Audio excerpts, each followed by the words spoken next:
Are you a first-time buyer looking to get on the housing ladder but you're not sure where to start? Yes? Well, this video is for you. Hi, if we haven't met before, my name's Dan and I'm a CMAP qualified mortgage and protection advisor.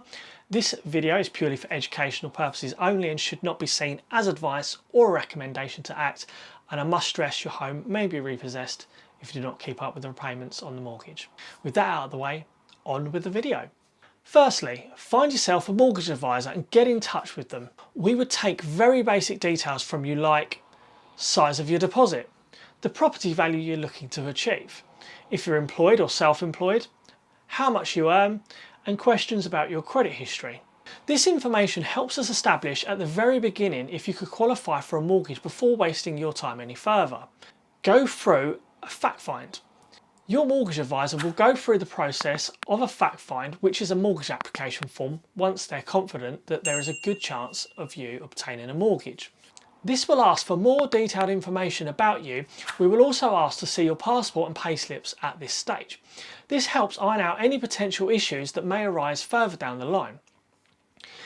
If you're self-employed, before approaching a mortgage advisor, it will speed up the process if you have already filed your latest year's accounts.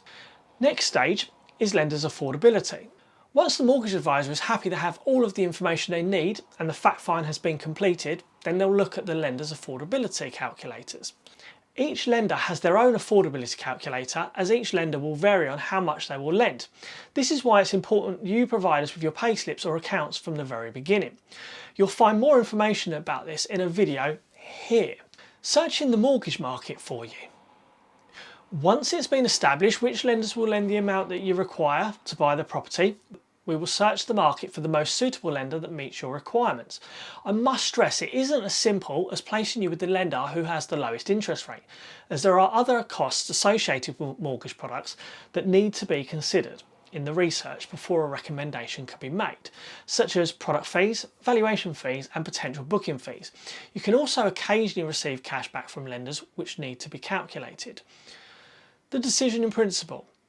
Providing you're happy with the mortgage quote which has been supplied to you, then the next step is to obtain a decision in principle. This is known as a DIP or AIP, which means approved in principle. This is the process most estate agents ask you to be at before putting in a formal offer on a property.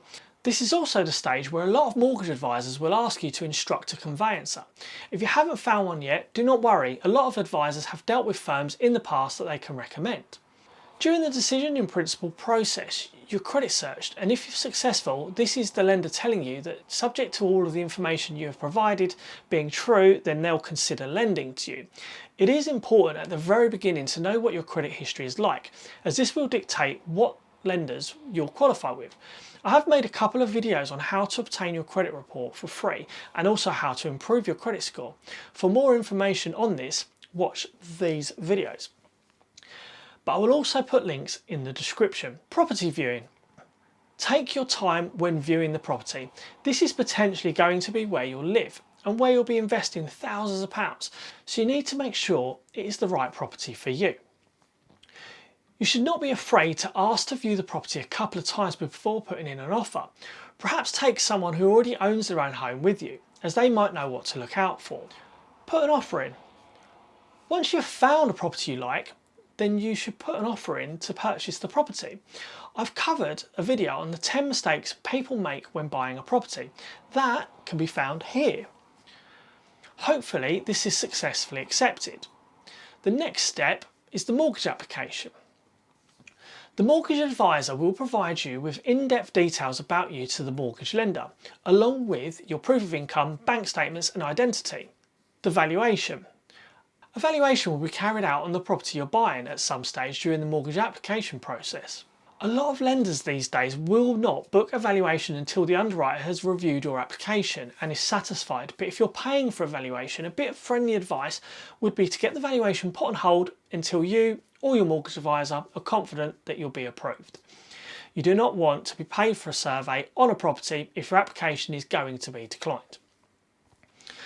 Whilst on the subject of valuations, there are 3 main types of survey which can be carried out. Speak to your mortgage advisor to find out which one is best suited for your needs. The mortgage offer. This is a legally binding document from the lender saying they're happy to lend. One thing to note here though is some lenders will place special conditions on the mortgage offer which your conveyancer will need to satisfy before you're able to complete the mortgage. Conveyancers. If you haven't already yet instructed a conveyancer, now is the time to do so. Consider insurances.